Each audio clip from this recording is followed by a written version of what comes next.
Inspector Hazarilal Chaurasia साहब, मैं विनीता यादव की जमानत कराने आई हूँ। चिंगारी, पहले तो अपने दिमाग में अच्छी तरह ये बात डाल ले कि ये तेरा घर नहीं, मेरा पुलिस स्टेशन है।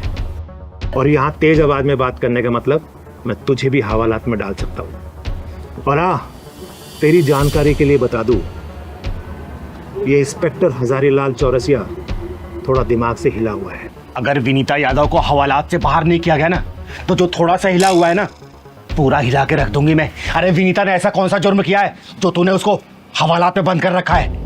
विनीता को आज की रात हवालात के अंदर ही गुजारनी पड़ेगी। और सुन, उसने कोई मामूली अपराध नहीं किया है, अपने ही पति का सर फोड़ डाला है। उसके ऊपर इतनी खतरनाक धारा लगने वाली है ना कि विनीता यादव की जमानत नहीं होने वाली, समझी? हजारीलाल चौरसिया साहब, रात में किसी भी लड़की या फिर औरत को हवालात में बंद करके नहीं रखा जा सकता। इतना कानून तो मैं भी जानती हूँ। तो तू इंस्पेक्टर हजारीलाल चौरसिया को कानून सिखाएगी?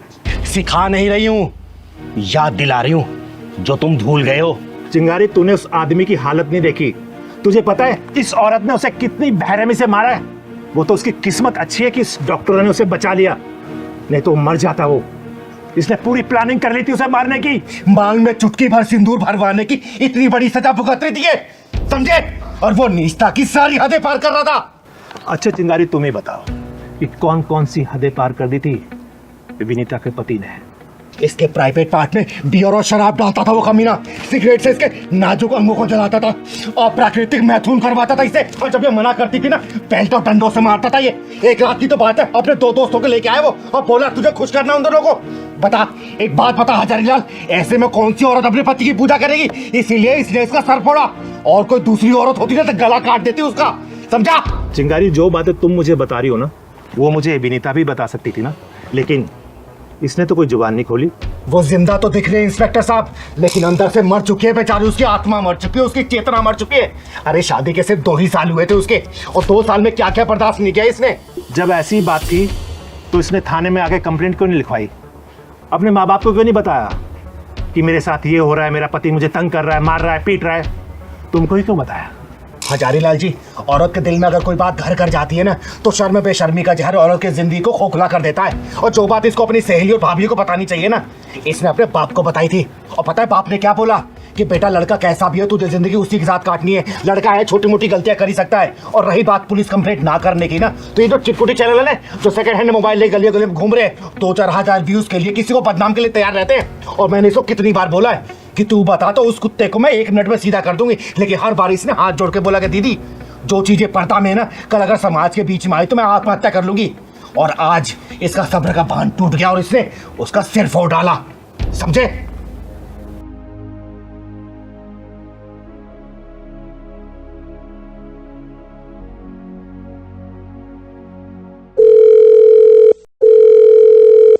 वकील साहब, हम बोल रहे हैं इंस्पेक्टर चौरसिया।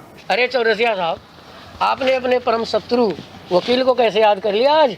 वकील और इंस्पेक्टर में तो कुत्ते और बिल्लियों जैसा वैर होता है।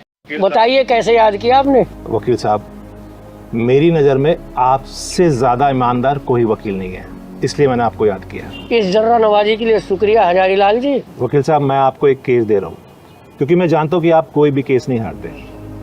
फिलहाल तो आप टाइम निकाल कर थाने आ जाइए, क्योंकि एक महिला का केस है, उसको जमानत दिलवानी है। जी ठीक है, आप आ जाओ। थैंक यू इंस्पेक्टर साहब। और इंस्पेक्टर, डंडा नीचे रख। तू जानता नहीं है, मेरा नाम चिंगारी है, चिंगारी किन्नर। और अगर चिंगारी भड़क गई ना, तेरा पूरा खानदान जल के राख हो जाएगा, समझा? ओए, तेरी जैसी चिंगारी को जुत्ती से बुझाती हूँ मैं। सीमा पटेल नाम है मेरा।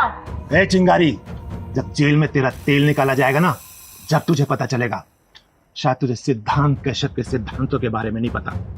एक बार थाने चल, जब तुझे पता चलेगा कि सिद्धांत कश्यप क्या है, समझ गई? ओए सिद्धांतवादी, तूने क्या सोचा? ये हथकड़ी तूने लगाई है? अगर तू ऐसा सोच रहा है ना, तो ये तेरी सबसे बड़ी भूल है, क्योंकि चिंगारी की मर्जी के बिना ना, चिंगारी को कोई छू भी नहीं सकता।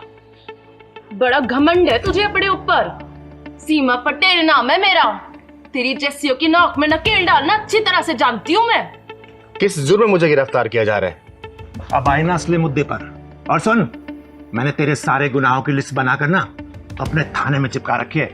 एक बार थाने चल, मैं तुझे एक एक कर कर तेरे सारे गुनाह गिनवाऊंगा। अगर मैंने चुपचाप ये हथकड़ी लगवा ली ना, इसका मतलब ये नहीं कि मैं चुपचाप थाने चली जाऊंगी। पहले ये बता, किस जुर्म में गिरफ्तार किया है मुझे? पूरी 25 एफआईआर दर्ज है तेरे खिलाफ। जिन जिन को तूने मारा है ना, और जिनके तूने हाथ पैर तोड़े, उन सब ने तेरे खिलाफ रिपोर्ट कराई है थाने में। समझ गई ना? अब तेरी सारी दादागिरी निकलने वाली है। सीधी तरह चल रही है या फिर पुलिस हथकंडा अपनाऊं मैं? अगर पुलिस हथकंडे पे आ गई ना तो तू अपने पैरों पे खड़ी नहीं हो पाएगी। तू क्या सोच रहा है इंस्पेक्टर? तू चिंगारी को थाने ले जा पाएगा? चिंगारी को चाहने वाले हजारों लाखों में हैं। रास्ता जाम हो जाएगा। फोर्स बुलानी पड़ेगी रास्ता खुलवाने के लिए। सिद्धांत सर, यो चिंगारी तो नेताओं की भाषा में बात कर रही है हमसे। इसकी सारी नेतागिरी निकाल दूंगा। एक बार थाने तो चलने दे इसे, वहीं तेल निकालूंगा तेरा। चल। ओ इंस्पेक्टर, मेरी बात सुन ले।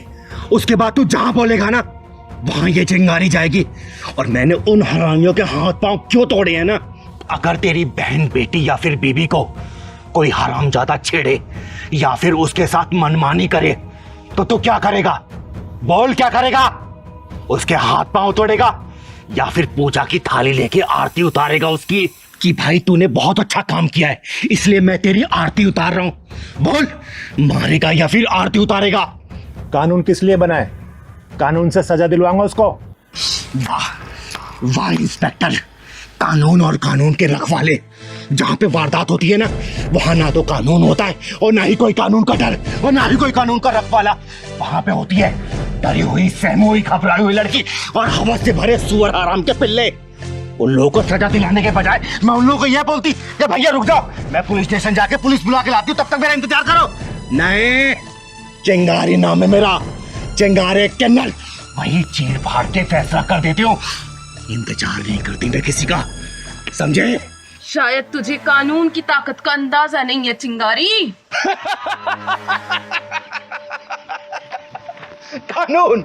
कानून की ताकत से अच्छी तरह वाकिफ है ये चिंगारी। कानून एक मकर जाल की तरह है जिसमें सिर्फ छोटे मोटे कीड़े मकोड़े फंसते हैं और बड़े जानवर उस कानूनी मकर जाल को तहस नहस करके निकल जाते हैं। और किस कानून की बात कर रहा है इंस्पेक्टर तू? इंस्पेक्टर, बलात्कार की शिकार लड़की जब मर जाती है ना, तो पोस्टमार्टम में उसका शरीर को चीर फाड़ दिया जाता है और वहीं पर अगर उसको कर्मी को थोड़ी सी भी खरोच आ जाए ना, तो उसे पूरा इलाज दिया जाता है, उसका पूरा ख्याल रखा जाता है और फिर शुरू होता है ये कानूनी नाटक जो कि 10-15 साल लगा ही देता है। और उस बीच में उस शर्मनाक घटना को याद करके लड़की के माँ बाप पल पल रोते हैं, तड़पते हैं। इंस्पेक्टर सिद्धांत कश्यप जिस कानून की बात कर रहा है ना, अगर वो कानून सही तरीके से जांच करवाए तो आधे से ज्यादा बेकसूर जेल में बंद मिलेंगे और कसूरवार बाहर घूम रहे होंगे। इसलिए चिंगारी ने अपनी अदालत बना रखी है, अपना कानून बना रखा है। और चिंगारी की अदालत में तारीख नहीं, सजा मिलती है, वो भी सजा ऑन द स्पॉट। चिंगारी मरने से नहीं डरती और नहीं मारने से डरती है। चिंगारी सिर्फ डरती है तो हारने से डरती है, समझा? सीमा, मुझे लगता है कि हम किसी गलत घर में आ गए। ये चिंगारी का घर नहीं है, चलो यहां से। सही कह रहे हैं सर आप। मैंने भी किसी से सुना था कि चिंगारी इंदौर चली गई है अपनी गुरु माँ के पास। तुमने एकदम सही सुना, चिंगारी इंदौर में ही है। चलो।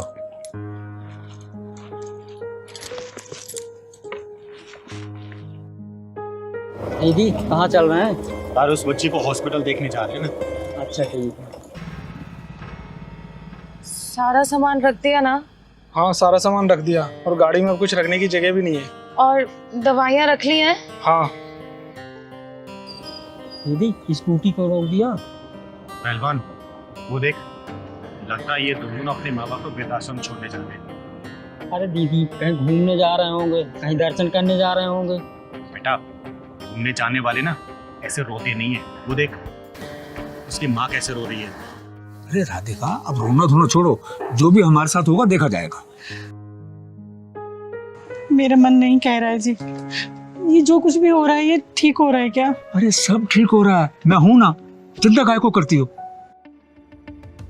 आज इन दोनों को सबक सिखा के दम दूंगा। जिस पेड़ की छाव में रहकर तुम लोग बड़े हुए हो, उसी पेड़ को काट के सूखने के लिए डालने जा रहे हो तुम लोग। आप गलत समझ रही हैं। ये हम दोनों को छोड़ने के लिए नहीं जा रहे हैं, बल्कि हम दोनों इन दोनों को आश्रम छोड़ने के लिए जा रहे हैं। क्या? हाँ, ये हमें छोड़ने नहीं जा रहे, हम इन्हें छोड़ने जा रहे हैं। माफ करना मुझे, गलतफहमी में आके मैंने आपके साथ बदतमीजी की। माफ करना मुझे। मेरा नाम चिंगारी है, चिंगारी किन्नर, और समाज की बिगड़ी सोच को सुधारने का काम करती हूँ मैं। ये मेरा इकलौता बेटा आकाश और ये मेरी बहू आकांक्षा। दरअसल हम दोनों बूढ़ा बूढ़ी इन दोनों की आंखों में खटक रहे थे, हमारी बहू हमें घर से अलग रहने के लिए कह रही थी। और इससे पहले कि ये हमें अपने घर से अलग करें, हमने इन दोनों को घर से अलग करने का फैसला कर लिया। अरे ये घर मेरा, ये गाड़ी मेरी, कमाई सब कुछ मेरा है, और मेरी कमाई पर अगर अपना कोई हक जताए, ये मुझे मंजूर नहीं है बिल्कुल। मम्मी पापा हमें माफ कर दीजिए, आप जैसा कहेंगे हम वैसा करने के लिए तैयार हैं। वेरी गुड, तो गाड़ी में बैठो और जाओ। तुम्हारा आश्रम में रहने का पूरा इंतजाम कर दिया गया है और वहाँ के इंचार्ज से मेरी बातचीत हो चुकी है। तुम्हें रहने में कोई भी तकलीफ नहीं होगी। वाह वाह, बिल्कुल सही फैसला आपका। ये औलादे अपने आप को समझती क्या है और माँ बाप को क्या समझती हैं? बेसहारा या फिर लाचार? अरे नकलमंदों, कौन समझाए कि माँ बाप कभी लाचार और बेसहारा नहीं होते। अरे इन औलादों को माँ बाप के सहारे की जरूरत पड़ती है, लेकिन माँ बाप अपने दम पे खड़े होते हैं। ये औलादे जो होती है ना, माँ बाप के बिना एकदम चल भी नहीं सकती और अपने पैरों पे खड़ी भी नहीं हो सकती। चिंगारी जी, हमारी हिम्मत की दीवारें अभी इतनी जर्जर नहीं हुई कि कोई हमारे जज्बातों की छतों को रौंद कर चला जाए। जिनके चलने के लिए हमने रास्तों से कांटे हटाए, वही हमारी राहों में गड्ढा खोदने चले थे। माँ जी, बिल्कुल सही डिसीजन आपका। इससे बहुतों को सीख मिलेगी कि आजकल बच्चे माँ बाप को आश्रम नहीं भेज रहे, बल्कि माँ बाप अपने बच्चों को आश्रम भेज रहे हैं। दीदी, इन्होंने तो उल्टी गंगा बहा के दिखा दिया। सही कह रहा है पहलवान, आज तक तो सबने सीधी गंगा बहती हुई देखी होगी और इन दोनों ने तो उल्टी गंगा ही बहा दी। मजा आ गया भाई। पापा हमें माफ कर दो, हम वहाँ पर नहीं रह सकते हैं। वहाँ का एटमॉस्फेयर हमें सूट नहीं करेगा। अच्छा, तो जो बेटे अपने माँ बाप को आश्रम में भेज देते हैं, उन बेटों को ये समझ नहीं आता क्या कि वहाँ का एटमॉस्फेयर भी उनके माँ बाप को सूट नहीं करेगा? है बेटा, जो डिसीजन मैंने ले लिया है ना, अब मैं उससे पीछे हटने वाला नहीं हूँ। गाड़ी में सामान पैक रखा है तुम्हारा, बैठो और फुर हो जाओ। जाओ। और राधिका, आज हम एक बहुत सुंदर सी मूवी देखने के लिए चलेंगे और उसके बाद साथ में बैठकर किसी रेस्टोरेंट में अच्छा खाना भी खाएंगे। अभी तक हम अपने बच्चों के लिए जीते रहे हैं और अब हम अपने लिए जिएंगे। पैसा अपने ऊपर खर्च करेंगे राधिका। हाँ चिंगारी जी, आपका बहुत बहुत शुक्रिया कि आप हमारी तरफ से बोली। बहुत बहुत शुक्रिया चिंगारी जी। इसमें धन्यवाद की कोई बात नहीं है। आप लोगों ने जो पहल की है ना, देखना समाज बहुत हद तक सुधरेगा। और हाँ, आज तक तो माँ बाप को वृद्धाश्रम जाते हुए देखा होगा ना, इस बार जरा तुम लोग एक्सपीरियंस करके आओ, समझे? चल पहलवान।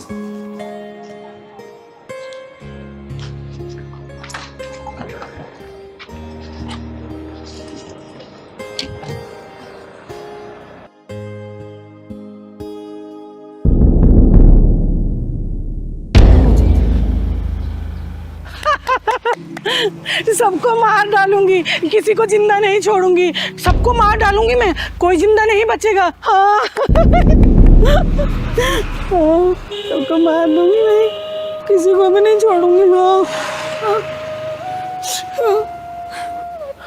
कोई नहीं बचेगा, कोई भी नहीं बचेगा, कोई नहीं बचेगा।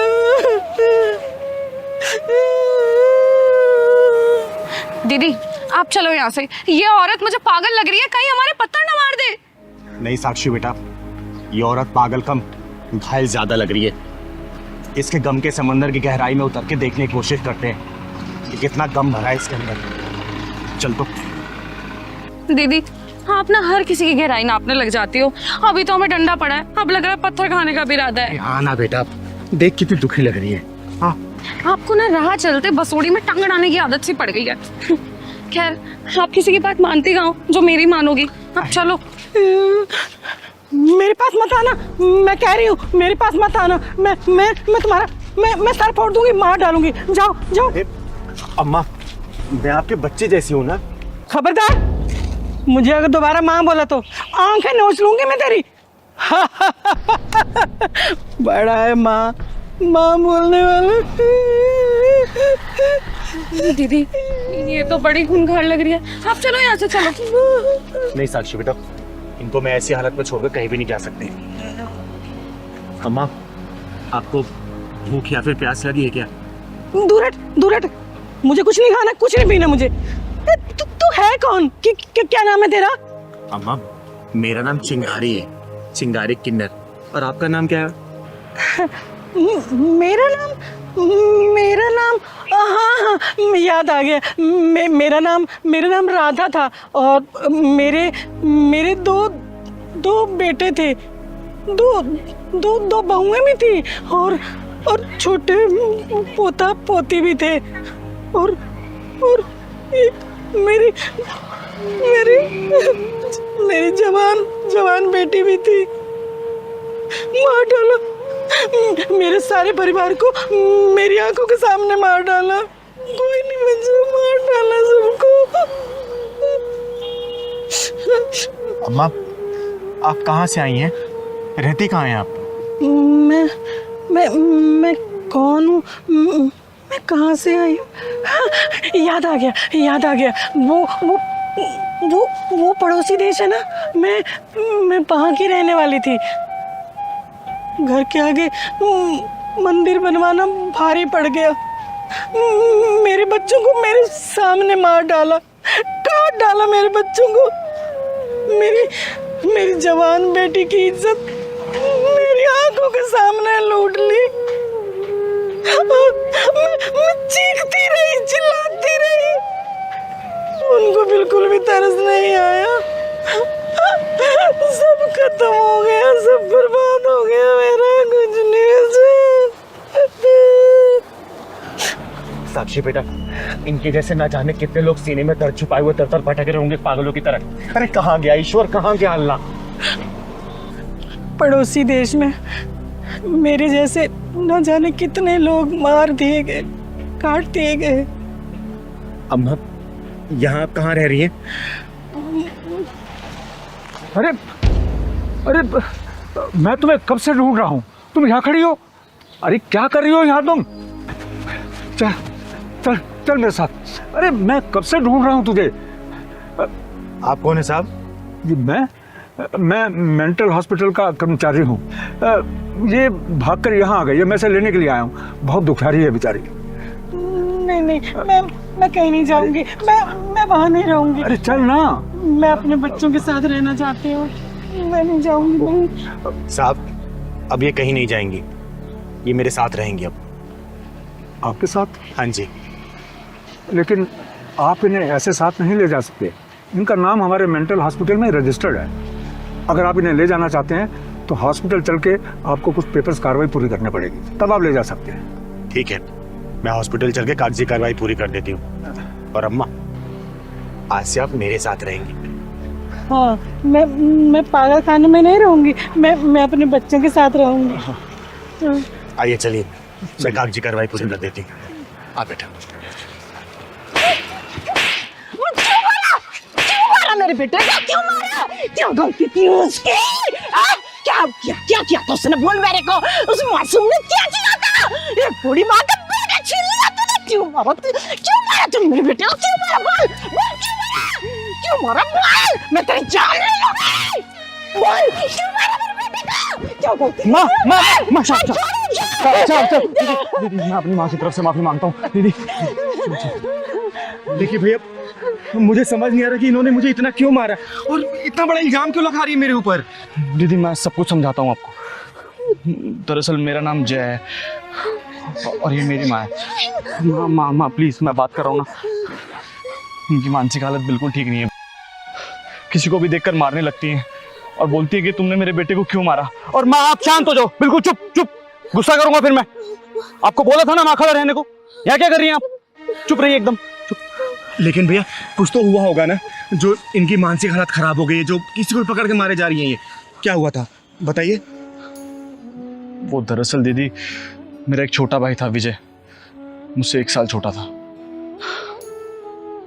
आज से 2 साल पहले तीज के दिन किसी ने उसे बहुत बेरहमी से मार दिया। इतनी बेरहमी से मारा कि उसकी पसलियां तक तोड़ दी। पुलिस पिछले 2 साल से ढूंढ रही मेरे भाई के कातिल को, लेकिन कुछ पता नहीं चला है। और जब मेरी माँ ने उसकी लाश देखी ना, तब से अपना मानसिक संतुलन माँ तब से अपना मानसिक संतुलन खो चुकी है।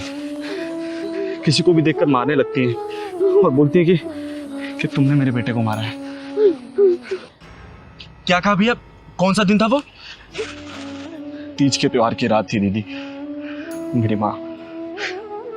माँ मेरे छोटे भाई का इंतजार कर रही थी ताकि दोनों बच्चों को बिठा के अपना व्रत खोल सके, लेकिन मेरा छोटा भाई उस दिन वापस ही नहीं आया दीदी। भैया ये वारदात किस जगह की है? राजनगर के पीछे जो जंगल है ना, बस वहीं मिली थी मेरे छोटे भाई की लाश।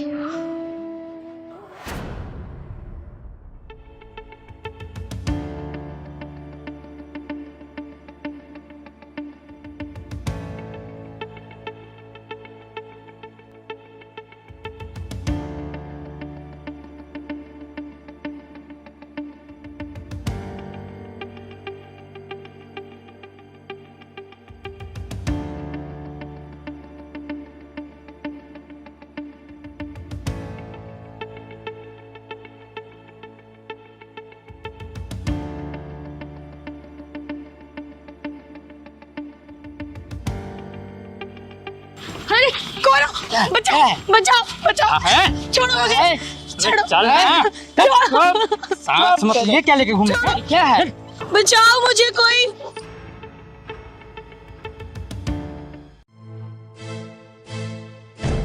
पहलवान, लगता है कुछ गड़बड़ है। मुझे छोड़ दो। अरे यार तू बचेगी ना, मेरी नजर ना बहुत दिन से तेरे ही ऊपर थी यार, तू बचने वाली में से ना। जो भाई छोड़ेंगे नहीं तुम्हें हम, बिल्कुल नहीं छोड़ेंगे यार। प्लीज मुझे जाने दो, बचाओ बचाओ मुझे, कोई बचाओ।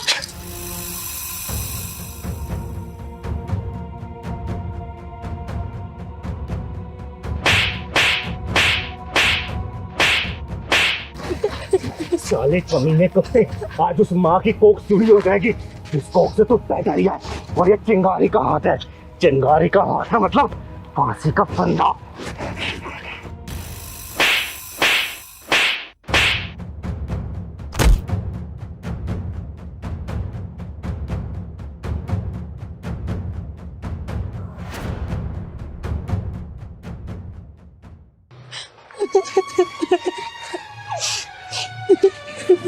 चुप हो जा, चुप हो जा, मर गया साला। माँ जी, मेरा नाम चिंगारी है, चिंगारी किन्नर, और आपके बेटे को मैंने ही मारा। माँ जी, आपका बेटा ना एक बेचारी लड़की के साथ दुष्कर्म करते हुए पकड़ा गया था। अगर मैं सही समय पे नहीं पहुंचती ना, तो वो उसके साथ दुष्कर्म कर चुका होता। 2 लड़के थे वो, एक लड़का तो भाग गया साला, लेकिन आपका बेटा मेरे हाथ चढ़ गया, इसलिए मैंने उसे मार मार के जान से मार दिया। और माँ जी, अगर आपकी नज़र में अपराधी हूँ ना, तो आप मुझे जो भी सजा देना चाहे आप दे सकती हैं, मैं उस तरफ नहीं करूँगी। लेकिन माँ जी एक बात सोचिएगा ज़रूर, अगर उस लड़की की जगह आपकी बेटी होती और मेरी जगह आप होती, तो आप क्या करती? अगर वो मंजर आप देख रही होती, आप क्या करती बताइए? आप क्या करती माँ जी? चिंगारी, बिल्कुल सही किया तूने, एकदम सही किया। अगर मैं तेरी जगह होती ना, तो मैं सुअर का गला घोट देती। तूने बहुत सही किया, तूने एक मासूम लड़की की इज्जत बचा ली। बहुत सही किया तूने, बहुत सही किया।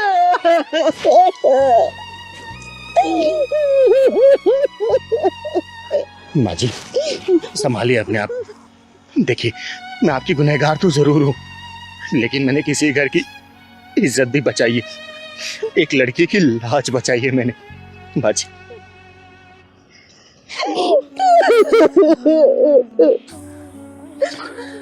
चिंगारी दीदी, आपने जो किया ना बहुत अच्छा किया। आप चिंता मत कीजिए, हम दोनों किसी को कुछ नहीं बताएंगे।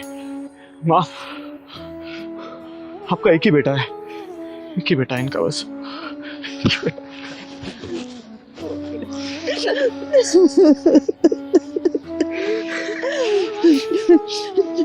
चिंगारी, आज तक मैं उस कुत्ते के लिए रोती रही, लेकिन आज के बाद नहीं रोऊंगी मैं। नफरत करूंगी उससे मैं, नफरत करूंगी उससे मैं, नफरत करूंगी उससे। हाँ, नफरत करूंगी उससे, नफरत करूंगी उससे मैं।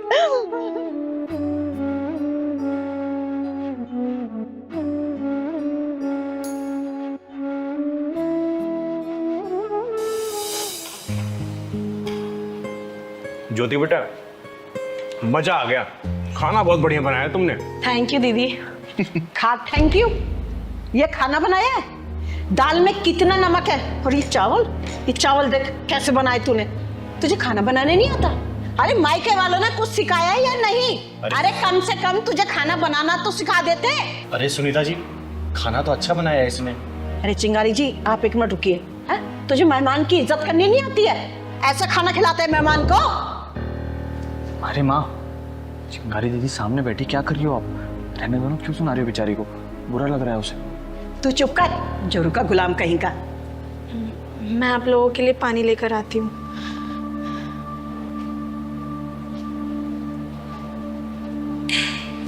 सुनीता जी, मैं आपको बहुत कुछ बोलना चाहती थी, लेकिन आपकी बहू के सामने मैंने कुछ बोला नहीं। ये क्या तरीका अपनी बहू से बात करने का है? एक बात बताइए, जब आप खुद अपनी बहू की इज्जत नहीं करेंगी तो आपकी इज्जत क्या करेगी? बोलिए ना, ये कोई तरीका है क्या? घर में आए मेहमान के सामने बहू को सुना दिया। चिंगारी जी, इसकी शादी को ना 3 साल हो गए और अभी तक इसे खाना बनाने नहीं आया। अरे ऐसी बहुओं को ना अगर सर पे चढ़ा लो ना तो ये किसी काम की नहीं रहती है। इन्हें तो पैर के नीचे दबा के रखना चाहिए। बस सुनीता जी, बस।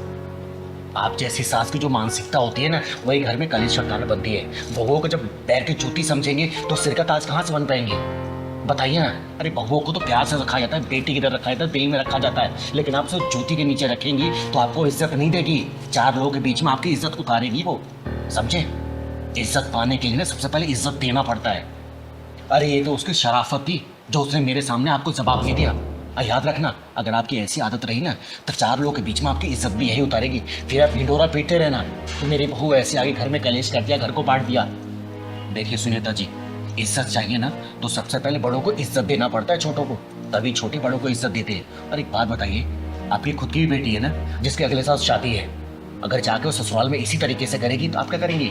जब उसकी सास इस तरीके से व्यवहार करेगी तो अपनी बेटी की बात मानेंगी ना, हैं? फिर आप उसके साथ से लड़ना शुरू कर देंगे, बेटी को घर बुला लेंगे, तलाक करवा देंगी।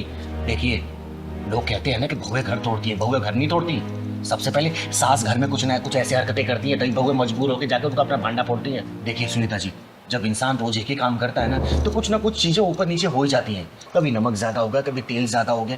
इसका मतलब ये थोड़ी कि हम उसको 4 लोगों के बीच में सुनाना शुरू कर देंगे। उसने मेहनत से ही कम से कम 1.5-2 घंटे लगाए ना खाना बनाने में। उसने जानबूझ को तो नमक ज़्यादा कम नहीं किया ना, है? देखिए, बहू को जब प्यार से रखेंगी ना तो बहू बेटी बन के रहेगी, लेकिन बहू को अगर पैरों के नीचे दबा के रखेंगी ना, आजकल की बहुएं नहीं है कि सुन लेंगी। अभी 3-4 दिन पहले की बात है, मैं मिश्रा जी के यहाँ गई थी। वहाँ पे उनकी बहू ना चाय लेके आई थी, मिश्रा जी की वाइफ को चाय दी। जैसे वो चाय देने गई, चाय का कप नीचे गिर गया, टूट गया। बहू घबरा गई, क्या पता सास मेरे को डांटेंगी, मारेंगी। उसने हाथ जोड़ के माफ़ी मांग ली। पता उनकी सास ने क्या बोला? अरे बेटा, तेरे से कप नहीं गिरा है, वो तो मैं ठीक से नहीं पकड़ पाई इसलिए कप गिर गया। इसका मतलब समझी, गलती करने वाला नहीं, गलती को माफ़ करने वाला बड़ा होता है। और घर परिवार ऐसे ही चलता है। छोटी छोटी कमियों को नज़रअंदाज करेंगे ना, घर परिवार बहुत अच्छे से रहेगा। और छोटी छोटी चीज़ों पर ड्रामा करेंगे ना, घर नहीं चल पाएगा अच्छे से। समझी इस बात को? चिंगारी जी, आप बिल्कुल ठीक कह रही हैं, पर मैं क्या करूं? मेरी सास ने भी मेरे साथ ऐसा ही किया था और मेरे पति ने कभी इस बारे में आवाज़ ही नहीं उठाई। एग्जैक्टली माँ, पापा ने कभी आवाज़ नहीं उठाई, इसलिए आप दादी के सारे जुल्म सहती रही। और कहीं ना कहीं यही हाल मेरा भी है। जब तक आप मेरी बीवी को घर की 4 दीवारी में कुछ भी बोलती थी, मैंने कुछ नहीं कहा आपसे, लेकिन आज जब मेहमानों के सामने आपने बोला तो मुझे लगा कि मुझे आवाज़ उठानी चाहिए, लेकिन आपने मेरी आवाज़ दबा दी। माँ, अपनी पत्नी के लिए आवाज़ उठाना गुलामी नहीं, प्यार कहलाता है। और वो बेचारी किसके भरोसे आई है अपना परिवार छोड़ के? मेरे भरोसे आई है ना। तो माँ, मेरा फ़र्ज़ बनता है कि अगर उसके साथ कुछ गलत हो रहा है तो मुझे आवाज़ उठानी चाहिए। मेरी बीवी आपको अपनी सास नहीं, अपनी माँ बनाना चाहती है। आप उसे एक मौका देकर देखिए, अपनी बहू नहीं, अपनी बेटी बनाकर देखिए, फिर देखिए इस घर में कितनी खुशी आ जाएंगी। ये लीजिए पानी। बहू, तूने कुछ खाया? नहीं माँ जी, आज सोमवार है ना, तो सोमवार का व्रत रहता है मेरा। अरे तेरा व्रत है, चल जा तू आराम कर, ये सब मैं देख लूंगी। हाँ, और हाँ, आज के बाद ना तू मेरी बहू नहीं, मेरी बेटी है, और मुझे अपनी सास नहीं, अपनी माँ समझना। हाँ, जा तू आराम कर। ठीक है माँ जी।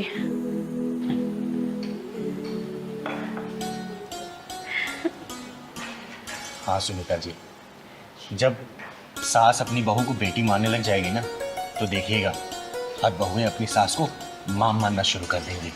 ठीक है, चलिए अब खाना खाइए। और बेटा सत्यम, अच्छा हुआ जो तूने अपनी आवाज़ उठाई। अगर आवाज़ नहीं उठाता ना, तो ज़िंदगी भर इस तरीके से घुट घुट के रहता, और तेरी माँ बदलती नहीं खुद को। अरे क्या ड्रामा मचा रखा है तुम लोगों ने? साथ में नहीं रहता, भागो यहाँ से, छोड़ो दूसरे को, तलाक ले लो। शादी के 10 दिन हुए नहीं है, तुम लोगों को तुम्हें भी शुरू हो गई है कि मुझे इसके साथ नहीं रहना, मुझे इसके साथ नहीं रहना। क्या है ये सब? तो दीदी मैं क्या करूं, आप ही बता दो। इस जैसे इंसान के साथ रहूं? अरे 10 दिन में इसकी असलियत मेरे सामने आ गई। शादी से पहले तो बड़ा बोलता था कि मुझे खुश रखेगा, रानी बना के रखेगा, और अब देखो रात दिन लड़कियों से बातें करता रहता है। ऐसे इंसान के साथ थोड़ी ना अपनी जिंदगी बिताऊंगी। क्यों बे, क्या चल रहा है ये सब? शादी के पहले की हरकतें शादी के बाद में नहीं सुधर दे रही है?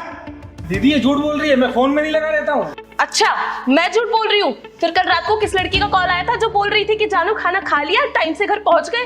दीदी ये सफेद झूठ बोल रहा है। वो तो कल मैंने इसे रंगे हाथों पकड़ा, तब भी देखो कैसे झूठ बोल रहा है आपके सामने। क्यों बे, क्या बोल रही है तेरी लुगाई? देख सच सच बता, वरना मार मार के तेरा भूत बना दूंगी मैं। क्या चल रहा है सब? दीदी ऐसी कोई बात नहीं है दीदी, वो सिर्फ मेरे ऑफिस कलीग का फोन था। आपको तो पता है ना, मैं 24/7 ऑफिस में काम करता हूँ। नाइट में भी शिफ्ट होती है, डे में भी शिफ्ट होती है, सारा दिन काम होता है। दीदी उसने सिर्फ इतना बोला था कि तुम घर पहुँच गए, और घर पहुँच गए तो मुझे कॉल कर लेना, ताकि कल की मीटिंग सेट हो जाए। बस इतनी ही बात थी दीदी, और इसने शक कर लिया। फिर ये मैसेज क्या है कि जानू घर पहुंच गए ना, फ्री हो कॉल करना? दीदी उसने जानू नहीं लिखा था, तुम सच बताओ, उसने जानू लिखा था क्या? अरे जानू नहीं लिखा था तो क्या हो गया, मैसेज तो किया था ना। और दीदी एक बात बताना, वो कौन होती है पूछने वाली कि ये घर पहुंच गए कि नहीं पहुंच गए? दीदी उसने सिर्फ कॉल इसलिए किया था ताकि वो कल की मीटिंग की टाइमिंग कंफर्म कर सके। अब ये माजरा समझ आ गया मुझे कि क्या चल रहा है तुम दोनों के बीच में। देखो दीदी, मुझे नहीं पता कि आपको क्या समझ में आया क्या नहीं आया, लेकिन मैं एक बात कहती हूँ, इस इंसान के साथ अब और नहीं रह सकती मैं। वैष्णवी तू बैठ पहले, और तू बैठ। पता तुम दोनों के बीच में क्या चल रहा है? तुम दोनों के बीच में सिर्फ गलत फहमी वाली लड़ाई चल रही है। पता है, शक ऐसी बीमारी है ना जिसका कोई इलाज नहीं है, लाइलाज है ये। और ऐसे हजारों लाखों घर तबाह हो गए, कम से कम अपने घर को तबाह होने से बचा लो। देख बेटा, ये कंपनी में काम करता है, 24/7 इसका ऑफिस है, और ठीक है किसी कली का मैसेज आ भी गया तो इसे क्लियर कर लेती ना। जबरदस्ती से लड़ने की क्या जरूरत थी, शक करने की क्या जरूरत थी? इसने बोला ना, क्लियर किया ना, और तू झूठ बोल रही है कि उसने जानू लिखा था। जानू ने लिखा ना। देख मैं जानती हूँ, जो पत्नियां होती है ना अपने पति को किसी का शेयर नहीं कर सकती हैं, उसका किसी लड़की के साथ हंस के बात करना भी पसंद नहीं आता। लेकिन बेटा समझ इस बात को, जब ये बाहर निकले कमाएगा तभी तो घर परिवार का खर्चा चला पाएगा ना। और छोटी छोटी बातों को लेकर क्लियर किया जाता है, शक नहीं किया जाता, समझी? और तू भी एक बात सुन ले, नौकरी करता है इसका मतलब ये नहीं कि किसी वक्त तेरे कोई सिर्फ कलीग तेरे को मैसेज कॉल कर देगी। देख घर परिवार के रिश्ते ऐसे नहीं चलते बेटा, बहुत समझ बूझ से चलाया जाता है, समझा ना? और ऐसे कोई भी चीज़ है इसके दिमाग में अगर शक घर कर बैठी है ना, तो क्लियर करना। लड़ने झगड़ने से या फिर तलाक लेने से, अलग हो जाने से इसका कोई समाधान नहीं निकलेगा। 10 दिन हुआ तुम्हारी शादी को, जग को मत हंसवाओ, समझे? वैष्णवी बात समझ इसको। हाँ दीदी, आप बिल्कुल ठीक कह रही हो, मुझे इन पे ऐसे शक नहीं करना चाहिए। लेकिन आप ही बताओ ना, मैं इनसे बहुत प्यार करती हूँ, और ऐसे रात रात में लड़कियों का कॉल आता है तो मुझे परेशानी होती है। लेकिन आपने हमें समझाया, उसके लिए बहुत बहुत थैंक यू, वरना तो हमारा परिवार बिखर ही जाता। लेकिन आइंदा से मैं ध्यान रखूंगी, अगर कोई भी ऐसी बात होगी तो मैं इन पे शक नहीं करूंगी, ना इनसे लड़ाई करूंगी, बैठ के इनके साथ क्लियर करूंगी। दीदी आपका बहुत बहुत धन्यवाद, जो आपने इसके दिमाग से सब जैसी लाइलाज बीमारी को दूर किया। देखो तुम दोनों की नई नई शादी हुई है ना, एक दूसरे का प्यार साझा करो ना, प्यार बांटो, वक्त गुजारो, बाहर घूमने जाओ। ये छोटी छोटी बातों पर लड़ाई झगड़ा करना, रूठ जाना, फिर खाना ना खाना, घर से बाहर निकल जाना, ये सब गलत है, समझे ना। आगे से मैं सुन ना लूं। और बेटा तुझे बहुत अच्छे से ध्यान रखना है, ठीक है? चल जा मेरे चाय बना के लेना। और तू उसके सामने मैंने तुझे डांटा नहीं जाता, आगे से अगर ऐसी गलती किया ना बहुत मारूंगी तुझे, समझा? भाई पहलवान मजा आ गया, बहुत अच्छी कॉफी बनाई तूने, सिर का दर्द बिल्कुल गायब हो गया। दीदी मैं तो रोज ही अच्छी बनाता हूँ, आपको पता नहीं, कभी कभी अच्छी लगती है, तो कब रख के आ रहा हूँ दीदी। अच्छा ठीक है, जा रख के। दीदी दीदी हमें बचा लो दीदी, दीदी हमें बचा लो, हमें बचा लो दीदी, अरे क्या हो गया? दीदी हमें बचा लो। पहले बैठो बैठो बैठो, क्या बात है? कोई पीछे पड़ा है क्या? दीदी दीदी हमें बचा लो दीदी। हाँ हाँ दीदी हमें बचा लो दीदी। अरे बात क्या है, बताओगे मुझे साफ साफ, क्या हो गया है? हैं? बताओ मुझे। हम दोनों ना भाग कर आए हैं। हाँ दीदी हम दोनों भाग कर क्या आए? भाग कर क्या है? क्या मतलब? दीदी हम दोनों कानपुर के रहने वाले हैं और एक दूसरे से बहुत प्यार करते हैं। तुम दोनों को यहाँ का पता किसने दिया?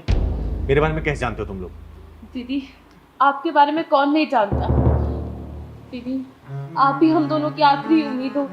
हम बहुत आशा के साथ यहाँ पर आए हैं दीदी, हमें बचा लो, हमारी मदद करो दीदी। देखो साफ साफ मुझे बात बताओ, बात क्या है? पहलवान बेटा 2 गिलास पानी लेके आ। घबराओ मत तुम लोग, ये लो पानी पियो।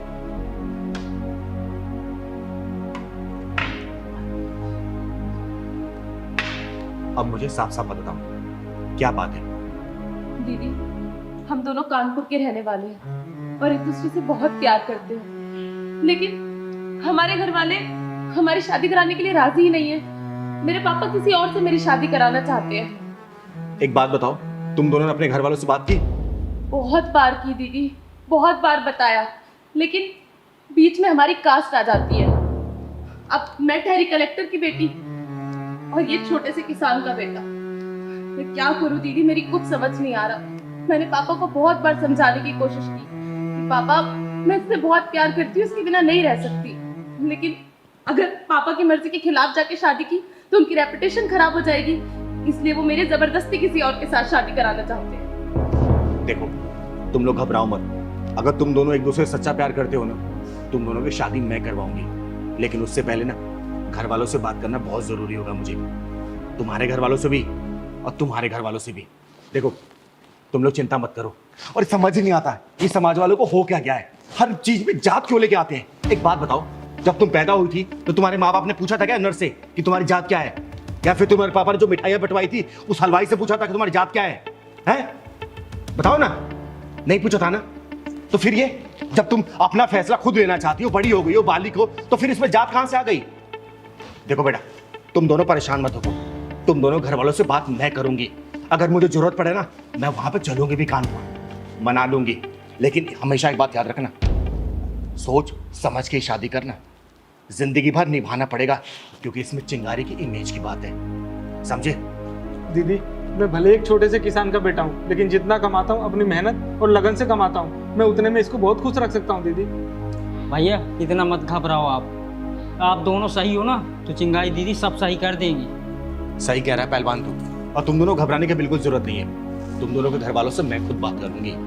नहीं दीदी प्लीज आप ऐसा मत करना, हमारे घर वाले तो हमारे जान के पीछे पड़े हुए हैं, हम जैसे तैसे बचते बचाते आपके पास आए हैं, अगर आप उनसे बात करोगे ना तो हमारे बारे में उन्हें पता चल जाएगा।